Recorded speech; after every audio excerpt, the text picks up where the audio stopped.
95 Ford E-350 van with a 7.3 diesel powered V8. This particular one is very special. Gainesville brew bus. But what we're having is a no start issue, which is pretty common on these. I've run into it before, so I figured I'd make this video since there's nothing about it out there. Particularly with the vans, pretty much the same as a truck. So when you have a no start, you'll be wanting to check the electrical communication lines or the power lines. This is the PCM harness right here, which I've removed.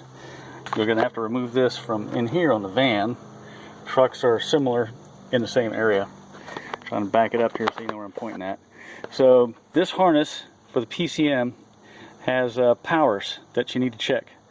This pin right here, which I think that is pin 55, and this pin here is 97, has no power. And more importantly, on the IDM or the injection computer, this also has no power. Most importantly was this one right here, I found out. This one had power, but if you were to touch the power while you're measuring it, you would notice that it goes down from maybe 10 volts to a volt. That's how low it is. Meaning that the relays are not really, in this case,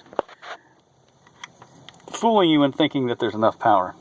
Now this is the relay box down here, which I have painstakingly accessed. It wasn't easy. I can't even see it on the camera.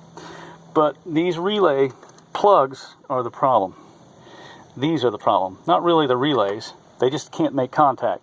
In this case, because water has gotten in and corrosion. So you have to replace those plugs, which I'm going to do with these right here. One of these and another one right here.